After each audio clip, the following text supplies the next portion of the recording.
करत असताना जगद्गुरु तुकोबा या ठिकाणी आपल्याला म्हणतात की आपण या ठिकाणी आलेलो आहोत, आपला जन्म झालेला आहे, संसारामध्ये आलेलो आहोत, आपण काय करायला हवं, अर्थात या संसारामध्ये कार्य करत असताना कशा पद्धतीने राहायला हवं, कोणाला शरण जायला हवं, कोणाचं स्मरण करायला हवं,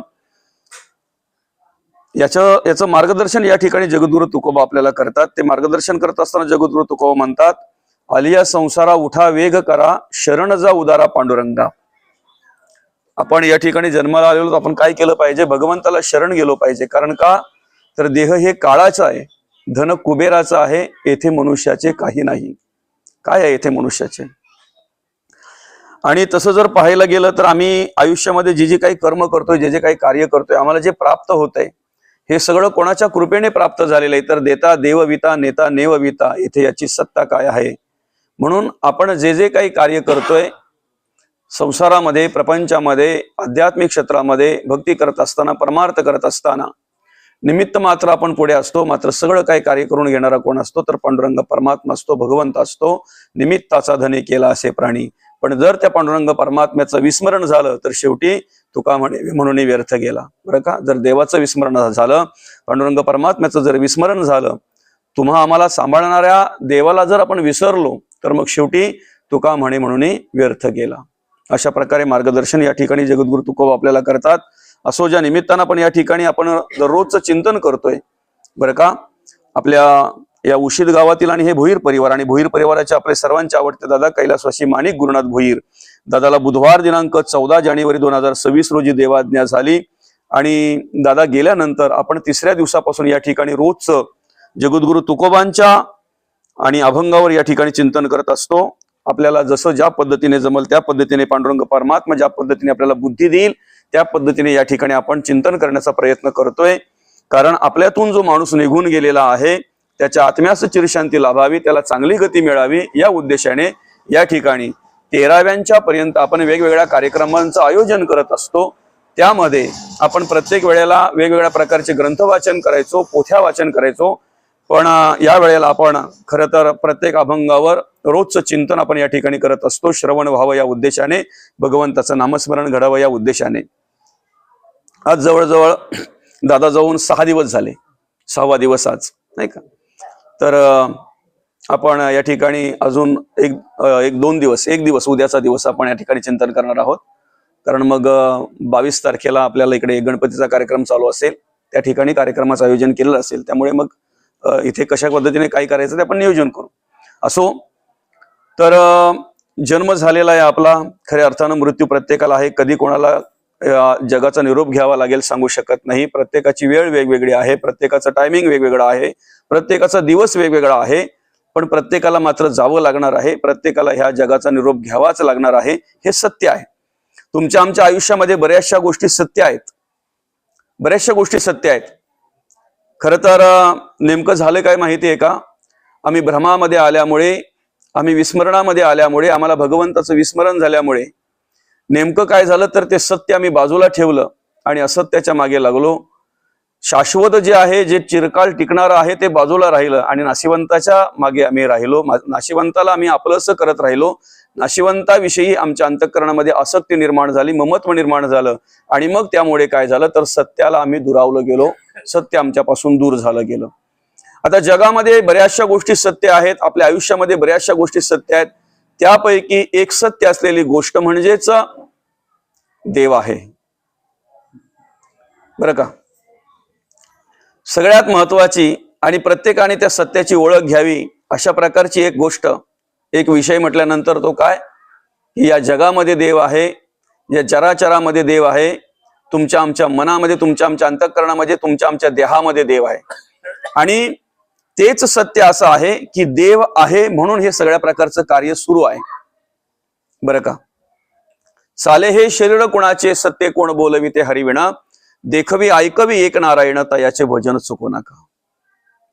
त्या देवाच्याच सत्तेने हे शरीर चालतंय, त्या देवाच्याच सत्तेने हे संपूर्ण जग चालतंय, त्या देवाच्याच सत्तेने संपूर्ण या जगाची निर्मिती झालेली आहे. आणि चराचरामध्ये जे जे काही तुम्हाला कार्य पाहायला मिळतंय त्याच देवाच्या सत्तेने पाहायला मिळतंय. म्हणून भगवंत म्हणतात, म्या बोलविल्या विदू बोले, म्या चालविल्या सूर्य चाले, म्या हलविल्या प्राणू हाले जे जगाते चालिता.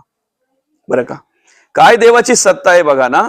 आता त्या ठिकाणी त्या अभंगामध्ये आपल्याला मौली जगद्गुरु तुकोबा ओळख करून देतात की वृक्षाचेही पान हाले त्याची सत्ता राहिली अहंता मग कोठे.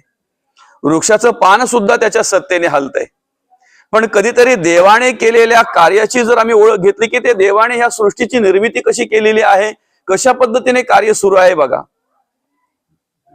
त्या कार्याची ओळख करून देताना कुठेतरी असं म्हटलेलं आहे, ईश्वरे केवढे सूत्र केले. बरं का, काय म्हटलेलं आहे, ईश्वरे केवढे सूत्र केले, सूर्यबिंब धावाया लाविले आणि धुकटा करवी धरविले अगाध पाणी. पावसाळ्यामध्ये पाणी जे पडते ते कुठेतरी धरूनच ठेवलंय ना वरती, नाही का मौली? बरोबर आहे की नाही? कसं धरून ठेवत असेल बरे तो. सूर्यबिंब धावाया लाविले, नाही का? बरोबर अगदी त्याची ती काळ गणना सुरू आहे. म्हणजे किती नित्य नेमाने बघा, सूर्योदयाच्या वेळेला सूर्योदय होतो. 6:15 6:30 जर सूर्योदय जर सांगितलं असेल तर त्याच वेळेला सूर्योदय होतो मौली. बरं का, आणि सूर्यास्त जर संध्याकाळी 7 वाजता सांगितलं असेल, 7:30 वाजता सांगितलं असेल तर त्याच वेळेला सूर्यास्त होत असतो. ही सगळी काळ गणना करणारा कोण आहे बरं? या सगळ्या प्रकारचं कार्य करणारा कोण आहे बरं? म्हणून भगवंत म्हणतात, म्या बोलविल्या वेदू बोले, म्या चालविल्या सूर्य चाले, म्या हलविल्या प्राणू हाले जे जगाते चालिता. अर्थात ईश्वरे केवढे सूत्र केले, सूर्यबिंब धावाया लाविले, दुकटा करवी धरविले अगाध पाणी. कधीतरी निवांत बसा आणि भगवंताने निर्माण केलेल्या सृष्टीविषयी कधीतरी एक निरीक्षण करा की भगवंताने या सृष्टीची रचना कशी केली असेल, कशी केली असेल सृष्टीची रचना. बरं का, कधीतरी निवांत बसून आपण एकदा विचार करायला पाहिजे ना. पृथ्वीची निर्मिती कशी केली असेल, त्या पृथ्वीवर कशा प्रकारे ही सगळ्या प्रकारची निर्मिती आहे. आपाची गरज आहे, आपाची निर्मिती कशी केली असेल, आकाशाची निर्मिती कशी केली असेल, वायूची निर्मिती कशी केली असेल, तेजाची निर्मिती कशी केली असेल. या पंचभूतांचा जर विचार आपण केला, निवांत बसा आणि फक्त विचार करा भगवंताने कशा प्रकारे सगळ्या प्रकारे सगळं कार्य भगवंताने कसं केलेले बघा. अगदी साधं उदाहरण देऊ का? आता आपण या ठिकाणी बसलोय ना, सगळ्यांचा श्वास चालू आहे. अहो, श्वास चालू आहे म्हणून तर बसलोय, नाही का मौली? आपण सहज श्वास घेतोय की नाही? आपल्याला श्वास घ्यायला जो ऑक्सिजन लागतो ना, तो या ठिकाणी भगवंताने भरून ठेवलेला आहे म्हणून तो आपल्याला मिळतोय. बरं का, वनस्पती कार्बन डायऑक्साईड घेतात आणि ऑक्सिजन सोडतात. आपण ऑक्सिजन घेतो आणि कार्बन डायऑक्साईड सोडतो. आपल्यासाठी ऑक्सिजन भरून ठेवलाय ना देवाने येते. ज्या वेळेला शरीरात ताकद राहत नाही ना, हिंमत राहत नाही ना, त्या वेळेला त्या माणसाला नैसर्गिकरित्या ऑक्सिजन घेता येत नाही, मशीनद्वारे ऑक्सिजन द्यावा लागतो. आणि मशीनद्वारे ऑक्सिजन देताना मिनिटावर पैसे मोजावे लागतात. मिनिटावर आता मोजावे लागतात आपल्याला इथे बसून जो ऑक्सिजन घेतो तो. मग कधीतरी माणसाने विचार करावा ना की भगवंताने या देहाची निर्मिती कशी केली असेल. बरं का, आता आपण चुक्या काढतोय ती बात वेगळी आहे. कधीतरी देवाच्या पण चुक्या काढतो माणूस. बरं का, देवाने करायचंच होतं मग असं का केलं, देवाने द्यायचंच होतं तर मग असं का दिलं. बरं का, एक माणूस असाच रस्त्यात चालला होता आणि रस्त्यामध्ये जात असताना मौली काय झालं नेमकं, त्याला कलिंगडाची काशी दिसली. बरं का, कलिंगडाची काशी दिसली. त्या शेतकऱ्याने त्या शेतामध्ये कलिंगड लावलं होतं आणि जाता जाता तो निरीक्षण करायला लागला. कलिंगड खाल्लेलं होतं त्यांनी, पण ते कुठं लागतंय, कसं लागतंय, हे कशा पद्धतीने असतं ते बघितलेलं नव्हतं. म्हणून त्याला तिथे तो थोडा आकर्षित झाला, पाहायला लागला. म्हणजे तिथे गुंतून गेला तो, पाहायला पाहतच राहिला तो की एवढासा असा ताना तो सरळ असा इकडे तिकडे वेडावाकडा जात असतो. त्याला ती फळं लागलेली असतात. बरं का, अशी मोठमोठी कलिंगड. बरं का, पण त्याला एक आश्चर्य वाटलं त्या ठिकाणी. म्हणे हे एवढं मोठं कलिंगड, एवढं मोठं फळ दिलं देवाने आणि ताना म्हणे एवढा लहान दिलाय. काय सांगायचं देवाला, म्हणे काही कळत नाही. बरं का, काय सांगायचं देवाला, काय म्हणायला लागला तो, एवढा ताना लहान दिलाय आणि कलिंगड किती मोठं दिलंय, म्हणे त्याला किती मोठं फळ दिलंय, असं कुठं असतंय का. बरं, एवढा विचार केल्यानंतर तो अजून थोडा पुढे गेला. थोडे उन्हाळ्याचे दिवस होते, त्याच वेळेला कलिंगड येतात ना, म्हणून तर संपतात ते, नाही का, माणसाला गरज लागते ना खायला. असो, पुढे गेल्यानंतर उन्हाळ्याचे दिवस होते आणि एक पाड लागलेला आंबा, त्या आंब्याखाली तो बसला. थोडा चालून थकला होता ना, आणि मग बसता बसता विचार करायला लागला त्या आंब्याकडे पाहून. खरं तर म्हणे कलिंगड इथे हवं होतं, एवढा मोठा झाड म्हणे आणि त्याला फुलं किती बारीक दिल्यात बघा, म्हणजे शोभली असती इथे ती.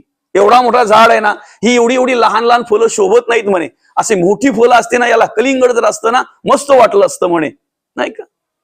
आणि असं विचार करता करता करता बिचारा चालून थकला होता. सावली त्याला मस्त मिळाली, गार सावली, आणि काय झालं तिथे त्याने असं अंग टाकलं आणि अंग टाकता टाकता त्या फळांकडे पाहायला लागला, त्या आंब्यांकडे पाहायला लागला. पण तेवढ्यात काय झालं माहितीये का, आंबा पार लागला होता. आता पुढचं काही सांगायला पाहिजे का तुम्हाला. विचार करता करता जेव्हा एक आंबा पडला आणि पडल्यानंतर तो त्याच्या नाकावरच लागला. माणसाला सगळ्यात जास्त राग कशात असतो, आपण बोलतो ना, त्याच्या कशावर राग आहे, नाकावर राग आहे. आता नाकावर लागल्यानंतर त्याची अवस्था काय झाली असेल बरं. नाकावर आंबा पडल्याबरोबर त्याने इकडे तिकडे बघितलं नाही, किती लागलंय, घुमा फुटलाय की काय तेही बघितलं नाही. पहिले देवाला हात जोडल्याने काय म्हणाला माहितीये का, देवा तुम्ही जे केलंय तेच बरोबर आहे, माझं वेड्याचं ऐकू नका. कारण का, इथे जर आता कलिंगड असतं माझं टरबूज झालं असतं, मी राहिलोही नसतो कदाचित. असा त्याने एक विचार केला अंतःकरणामध्ये आणि मग हात जोडले देवाला. काय म्हणतो देवाला, देवा तुमची जी लीला आहे ती आघाद आहे, तुम्ही जे केलंय ते बरोबर केलंय, माझं वेड्याचं ऐकू नका. अर्थात कधीतरी माणूस देवाची चुकी काढतोय बघा ना. आता रस्त्यात जाता जाता ज्या वेळेला तो माणूस टू व्हीलरवर जातोय की नाही, दुचाकीवर, तेव्हा इकडे तिकडे जर कोणी हॉर्न वाजवायला लागला ना, की त्याला वाटतंय मला माझ्यासाठीच वाजवतोय की काय, म्हणून त्याला इकडे तिकडे पाहावं लागतंय. मागे कोणी जर हॉर्न वाजवत असेल तर मागे पण वळून पाहतो, तो माझ्यासाठीच वाजवतोय की काय. पण असाच एक जण दुचाकीवर जात असताना, टू व्हीलरवर जात असताना, मागे ज्या वेळेला एक जण हॉर्न वाजवत होता, तो कोणाला हॉर्न वाजवत होता, शेजारी जो एक त्याचा मित्र होता त्याच्यासाठी, त्याने त्याच्याकडे बघावं म्हणून. पण हा चालणारा जो होता पुढे दुचाकीवर, टू व्हीलरवर, त्याला वाटलं मलाच की काय, म्हणून तो मागे वळून बघायला लागला. त्याला खात्री पटली की मला नाही, तो दुसरा कोणाला तरी आवाज देतोय. पण पुढे जाता जाता त्याने विचार केला, काय म्हणावं म्हणे देवाला, 2 डोळे दिलेत ना, आणि 2 द्यायचेच होते ना, मग एक पुढे आणि एक मागे दिला असता तर मला काला एवढा मागे ओढून बघावं लागला असता आणि गाडी थांबवावी लागली असती. काय म्हणाला तो, 2 डोळे दिलेच होते की नाही, मग एक मागे एक पुढे द्यायचा ना, जमलं असतं ना. आणि जर दोन्ही जर एक पुढे आणि एक मागे जर दिला असता तर मला मागे ओढून पाहायची गरज लागली नसती, बरं का. मागचंही दिसलं असतं आणि पुढचंही दिसलं असतं. पण हाच विचार करता करता तो टू व्हीलरवर जाता जाता एका डोळ्यामध्ये त्याच्या कीटक गेला, पाखरू गेला. आणि तो तिखट असतो बघा पक्का, म्हणजे पाखरू तो जर गेला तर लई यातना होतात, खूप खूप खूप अगदी वेदना होतात त्या वेळेला. त्याने कसं तरी तो डोळा मिटला आणि दुसऱ्या डोळ्याने पाहून गाडी कंट्रोल केली. तेव्हा त्याने हात जोडले देवाला, देवा तू दिलंय ते बरोबर आहे का, बरोबर आहे. आता दोन्ही गेले असते ना, गाडी जर कंट्रोल करायला दुसऱ्या डोळ्याने जर पाहायला मिळालं नसतं तर कुठेतरी खरड्यात गेला असता, पडला असता, धडकला असता, दोन्ही काही कामाचे राहिले नसते. म्हणून मग त्याने देवाला हात जोडल्याने देवाला काय म्हणतोय, देवा तू दिलंय ते बरोबर दिलंय, कारण एका डोळ्यात जरी कचरा गेला तरी दुसऱ्या डोळ्यामध्ये गाडी नियंत्रित करू शकतो, पाहू शकतो, बरं का. कशी रचना केली बघा भगवंताने, तोंडाच्या वरतीच नाक दिलंय, म्हणून तर खाताना कळतंय ना, आंबट झालंय, रात्रीचं पामलंय ते, उतारलंय ते. नाक जर तिथे नसता तर खाऊन मोकळा झाला असता ना, बरोबर आहे की नाही. म्हणजे कशी रचना केली बघा भगवंताने. अर्थात या सगळ्या सृष्टीची रचना भगवंताने केलेली आहे, या सृष्टीची रचना संपूर्ण त्या देवाने केलेली आहे, बरं का. आणि ही संपूर्ण सृष्टी म्हणजेच त्या देवाचा संसार आहे. आपलं पहिल्या दिवशी जे चिंतन झालं बघा, त्या दिवशीच म्हटलो मी की मूळ पुरुषाकडे जो कार्य करण्याचा संकल्प आला, तो संकल्प म्हणजेच मूल माया. एक पुरुष संसार करू शकत नाही, त्याला संसार करण्यासाठी श्रीची गरज आहे. तसं ब्रह्माला सृष्टीची रचना करायची आहे, पण महामायेचा आधार घ्यावा लागला, आदिशक्तीचा आधार घ्यावा लागला, त्या देवीचा आधार घ्यावा लागला, बरं का. संपूर्ण सृष्टीची रचना त्याने केलेली आहे आणि त्या देवीचा आधार त्याला घ्यावा लागला. आणि मग पुढे जी रचना केलेली आहे ना, हा देवाचा संसार आहे, बरं का माऊली. पंचभूत, बरं का. त्याच्यानंतर हा संपूर्ण सृष्टी, या सृष्टीतले सगळे जीव वगैरे सगळे जे जे काही आहेत ते सगळे, हा संसार आहे देवाचा, बरं का. आपला संसार कुठला आहे बरं, भांडी कुंडी सूप टोपला खराटा, नाही का. इथून माझा अंगणा तिथून तुझा अंगणा, काय असेल त्या, म्हणजे हा संसार आहे आपला, असं आपण म्हणतो. खरं तर माणसाने माणसाच्या आयुष्यामध्ये जर विचार केला अंतःकरणपूर्वक, तर माणूस गुंतलाय बघा कशामध्ये. ज्याच्यामध्ये गुंतलाय ते सत्य आहे की असत्य आहे. घर माझं म्हणतोय तो कुठपर्यंत? ज्या दिवशी माणूस जातो ना 13वे झाल्यानंतर लगेच मृत्यूचा दाखला घ्यायला जातात आणि त्याच वेळेला सांगतात ती घरपट्टी आता कॅन्सल करायची बरं का, ती आता तुम्ही काय आणि मी काय सगळे सारखेच. आणि हे वडिलोपार्जित आहे. तुम्ही जरी काही प्रक्रिया नाही केल्यात ना तरी वारस हक्काने वारस बरोबर लागला जातो काही प्रक्रिया केल्यानंतर बरं का. जमीन जागा वगैरे सगळ्या गोष्टी आहेत. मग आपण जे माझं म्हणतोय हे सत्य आहे की भ्रम आहे? भ्रम आहे की नाही मौली? कारण उद्या त्याचा मालक दुसरा कोणतरी असणार आहे ना. आजा गेला पणजा गेला बाप मसने गेला, देखत देखत नातू पणतू तोही तैसा झाला. ह्या सगळ्या गोष्टी ज्या आपल्याला प्राप्त झालेल्या आहेत मिळालेल्या आहेत ना, ह्या सगळ्या गोष्टी आपण माझ्या म्हणून स्वीकारतोय ना, माझ्या म्हणून म्हणतोय ना, हा आपला भ्रम आहे. बरोबर आहे की नाही? देहावर सत्ता करणारे सगळे सत्ता गाजवतात. कधीतरी सासूची आणि सुनेची झाली ना की मग तिथे मध्यस्थी करायला जर हा गेला, त्या आईचा मुलगा त्या पत्नीचा नवरा, तर त्यावेळेला ती पत्नी बोलते माझा नवरा आहे माझा ऐकतील. पण तिथेच ती आई काय बोलते, ए चल ग आजची नाकालची आलीस तू. पोऱ्या कोणाचा आहे? माझा आहे. कोणाचा ऐकेल? माझा, म्हणजे आईचा ऐकेल. बरोबर की नाही? बघा देह एकच आहे पण सत्ता किती जणांची आहे. तिथे भाचा बोलतो मामा माझा आहे माझा ऐकेल, मामा माझा आहे. पुतण्या बोलतोय काका माझे आहेत माझे ऐकतील. वडील बोलतात माझा मुलगा आहे. बरं का, हे सत्य आहे का भ्रम आहे? म्हणून हे म्हटलेलं आहे काय माहितीये का, आलिया संसारा उठा वेग करा. उठा म्हणजे काय चाललंय माहितीये का, हे आमचं झोपेमध्ये चाललंय सगळं, निद्रा अवस्थेतच चाललंय.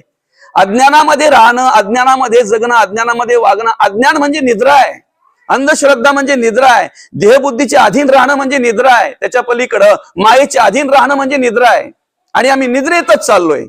त्याच्या पलीकडे सांगू, झोपलेला ओरिजिनल जो झोपलेला आहे ना प्रत्यक्ष, त्याला जाग करणं सोपं आहे. पण झोपेचा सोंग करणाऱ्याला नाही उठू शकत ना. आता आपण सांगा, आम्ही सोंग केलंय की प्रत्यक्ष आम्ही झोपलेलो आहोत? सोंग केलंय, आम्ही सोंग केलंय. म्हणून संतांना परत परत सांगावं लागतंय उठा. आता उठा म्हटलेलं आहे म्हणजे आपण जो ऐकतोय ना त्यांनी ठरवायचंय मी झोपेत आहे, आणि संत मला उठा म्हणतायत म्हटल्यानंतर मी जागा झालो पाहिजे, जागृत अवस्था प्राप्त झाली पाहिजे त्या ठिकाणी. बरं का, आम्हाला कळलं पाहिजे. आता माणूस जागा कधी होतो बघा, आपण बोलतो ना आता जागा झालाय काय, तो बरंच झाला आणि मग जागा झाला का? आता डोळे उघडले काय त्याचे? एवढं सगळं झाल्यानंतर ठेच लागल्यानंतर जागा होतो. ठेच लागल्यानंतर माणसाचे डोळे उघडतात. संत ठेच लागण्याच्या आधीच आम्हाला जाणीव करून देतात, ठेच लागण्याच्या आधीच आम्हाला ओळख करून देतात. साधं उदाहरण, अतिशय साधं उदाहरण आहे बघा. जोपर्यंत आमच्या संसारामध्ये आमच्या घरामध्ये आमच्या मनासारखं होतंय ना तोपर्यंत समाधान ओसंडून वाहत असते आमच्या घरामध्ये. मग अशा वेळी आम्हाला दिवा लावायला पण आठवण राहत नाही काही वेळेला, नाही का? आठवण करून द्यावी लागते, कारण आम्ही सुखी असतो ना, समाधानी असतो ना. माणसाला देवाची आठवण कधी होते? दुःखात का सुखात? दुःखामध्ये जास्त, सुखात कमी. कबीर महाराज म्हणतात दुःख में स्मरण सब करे, सुख में करे ना कोय, जो सुख में स्मरण करे दुःख काय का होय.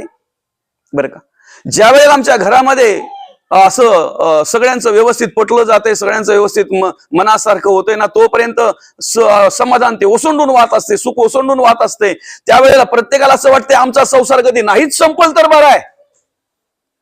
पण कधीतरी भांड्याला भांडा लागला ना, कधीतरी खटके उडाले ना, की मग तो बोलतो ह्यो तुम्हाला घ्या सगळा, या संसार, या घर, या दार ठेवा तुम्हाला सगळा, मी चाललो कुठेतरी मठावर, माझा मी बघतोय काय करायचं ते. बरं का, खर तर मठावर जात नाही तो, पण बोलून दाखवतो. तेवढी हिंमत पण नसते त्याची, नाही का? बरोबर आहे की नाही? पण त्रास तो कधी येतो? वैतागतो कधी तो, ज्या वेळेला मनासारखं मनाच्या विरुद्ध होतंय ना तेव्हा. मनाच्या विरुद्ध होण्याच्या आधी भगवंत संत त्याला जाणीव करून देतात की ही अवस्था तुझी प्राप्त झाली पाहिजे शेवटच्या वेळेला. हे तुमचं तुम्हाला राहू द्या, आम्ही जातो आमच्या गावा. त्यासाठी आसक्ती कमी झाली पाहिजे ना, जागृत झालो पाहिजे ना. जगद्गुरु तुकोबा काय म्हणतात, आली या संसारा, आलेत ना, मग आलेली कर्म केलीच पाहिजेत. बाप म्हणून जर आहोत तर मग मुलाबालांचा सांभाळ केलाच पाहिजे ना. तिथे पळ काढून चालेल का? चालेल का? लग्न जर केलंय तर मग ते जे काय असेल ते करावंच लागणार आहे ना. बिचारी सगळं एवढं घरदार सोडून आलेली आहे, सगळ्या आशा अपेक्षा बाजूला ठेवलेल्या आहेत, आई वडिलांचा त्याग केला, घराचा त्याग केला, सगळ्या आवडीनिवडी बाजूला ठेवल्या आणि लक्ष्मीच्या रूपामध्ये मापटं ओलांडून आपल्या घरामध्ये आले. तिच्या आशा अपेक्षा पूर्ण करणं आपलं कर्तव्यच आहे. आई वडिलांचा सांभाळ करणं आपलं कर्तव्य आहे. ज्या समाजामध्ये आपण जन्माला आलो त्या समाजामध्ये काहीतरी आपलं करणं कर्तव्य आहे. ज्या कुटुंबामध्ये आपण जन्माला आलो त्या कुटुंबासाठी काहीतरी करणं आपलं कर्तव्य आहे. अर्थात हे सगळं करावंच लागणार आहे. संसार हा तुमच्या आमच्या वाट्याला आलेला करावाच लागणार आहे. फक्त तो करायचा कसा, मग माऊली म्हणतात अवघाची संसार सुखाचा कधी होईल. नवऱ्याने नवऱ्याच्या अधिकाराप्रमाणे राहिलं तर, पत्नीने पत्नीच्या अधिकाराप्रमाणे राहिलं तर, मुलांनी मुलांच्या अधिकाराप्रमाणे राहिलं तर, प्रत्येकाला वाट्याला आलेली कर्म जर प्रामाणिकपणे केलीत ना तर त्याच ठिकाणी त्याच घरामध्ये समाधान सुख प्राप्त होते. बरं का? आम्ही घरात सुख प्राप्त व्हावं म्हणून दरवाजे बदलतो नाही का. कोणतरी एक जण येतो आणि सांगतो तुमचा दरवाजा इकडे आहे ना म्हणून तुमच्या घरात सुख नाही, समाधान नाही, तुमच्या घरात भांडणं होतात, दरवाजा बदलायला लागेल तुम्हाला. बरं का? ज्यांचे दरवाजे बदलले ना, काहींना घरी सोडावी लागली. बरं का? का तर म्हणे भूत बंगला झालाय तो आता. म्हणजे घराचे दरवाजे कसेही असले तरी काही फरक पडत नाही, घराच्या दरवाजांची दिशा कशी असली तरी काही फरक पडत नाही, तुमच्या घराची रचना कशी असली तरी फरक पडत नाही. तुकोबा काय म्हणतात माहितीये का, घरातल्या माणसांची तोंड एकमेकाकडे व्यवस्थित पाहिजेत, घरातल्या माणसांचे विचार व्यवस्थित पाहिजेत. ज्या वेळेला घरातल्या माणसांचे विचार जुळले जातात ना, घर कसंही असू द्या मंदिरामध्ये रूपांतर होतंय त्याचं. पण ज्या वेळेला घरातल्या माणसांचंच पटत नाही ना, आपला संसारच सांगायचा कसा, बघा ना कसा संसार असतो आपला, नाही का? संतांनी केलेला संसार कसा, तुकोबाने संसार केला नाही का? तुकोबांनी संसार केला ना, शांती ब्रह्मनाथ महाराजांनी संसार केला. बरं का? त्यांच्याकडे पाहून आम्हाला आमच्या जीवनाची वाटचाल करता आली पाहिजे. तो संसार करता करता करता करता आम्हालाही हा संसार व्यवस्थित करता आला पाहिजे. देहरूपी प्रपंच जो काय, देहरूपी संसार जो काय, तोही व्यवस्थित करता आला पाहिजे. त्या ठिकाणी सुद्धा व्यवस्थित आम्हाला राहता आलं पाहिजे, जगता आलं पाहिजे, वागता आलं पाहिजे. आली या संसारा, टाकून चालणार नाही. टाका म्हणून नाही सांगितलं. बरं का? टाका म्हणजे काय, माचीस आणलेली आमच्या घरामध्ये चूल पेटवण्यासाठी, बरोबर आहे की नाही, दीप प्रज्वलन करण्यासाठी, दिवा प्रज्वलित करण्यासाठी, बत्ती पेटवण्यासाठी जर उजेड नसेल तर, आम्ही जर स्वतःला पेटवून घेत असू तर दोष माचीसचा आहे का आपला आहे? आता तिकडचे झाले ते काय असेल ते. बरं का? डोळे दिलेत भगवंताने, डोळ्यातून काय पाहायचंय आपल्या हातात आहे. डोळे दिलेत भगवंताने, डोळ्यातून काय पाहायचंय आपल्या हातात आहे. आता डोळे सुंदर दिसावेत म्हणून त्याच्यात काय लावलं जातंय, काजळ लावला जातो. मला सांगा बाजारामध्ये असं काय आहे का, ते डोळ्याला लावलं की सगळीकडे देवच दिसतोय आहे? मग ते संत अंजन टाकतात. तो संसारात आलोय ना, ते कार्य करायचंय, आपल्याला डोळे फेकून देऊन कसं चालेल? त्रासून जर तो बोलला की नाही हे डोळ्यातून कधी देव दिसतच नाही ना, मी डोळे काढून टाकतो, चालेल का? त्या डोळ्याची दृष्टी बदलायची आपल्याला. कानातून जर देवाचं ऐकायला येत नसेल ना, तर ते ऐकायला कसं येईल त्यासाठी आपल्याला प्रयत्न करायचे. मुखातून जर देवाचं गुणगान गाता येत नसेल तर ते नामस्मरण कसं घडेल त्यासाठी आपल्याला प्रयत्न करायचे. जीभ कापून कशी चालेल? जो दिलेला आहे संसार तो आपल्याला पार करायचा आहे, सांभाळायचा आहे, त्या पद्धतीने कार्य करायचंय. जो देह तुम्हाला आम्हाला दिलेला आहे ना, तो देह म्हणजेच उद्धार करून घेण्याचं साधन आहे. तो देह आपण साधलाच पाहिजे, तो त्याच्यावर प्रेम केलं पाहिजे, त्याला आपण सांभाळला पाहिजे. कुठपर्यंत? जोपर्यंत आम्हाला जी गोष्ट साध्य करायची तोपर्यंत. टाकून कसा चालेल? फक्त तिथे कसा पाहिजे, आली या संसारा, उठा म्हटलेला आहे. उठा म्हणजे जागृत अवस्था पाहिजे. ज्या अर्थी संतांनी उठा म्हटलंय त्या अर्थी 100% आम्ही मायेची निद्रेमध्ये आहोत. आम्ही अज्ञानाच्या निद्रेमध्ये आहोत, आम्ही अंधश्रद्धेच्या निद्रेमध्ये आहोत, आम्ही देहबुद्धीच्या निद्रेमध्ये आहोत. आणि ह्या निद्रेमध्ये असलेल्या माणसाला, जसं परत एकदा सांगतो, झोपलेला असेल त्याला जागा करता येतंय, झोपेचं सोंग घेणाऱ्याला जागा करता येत नाही. तसं अज्ञानामध्ये निद्रिस्त असलेल्या माणसाला जर जागा करायचा असेल तर हा सोंग घेतलेला आहे बरं का. भ्रमामध्ये अंधश्रद्धेमध्ये जर निद्रिस्त असेल तर हा सोंग घेतलेला आहे. त्याला जाग करणं कठीण आहे, पण जे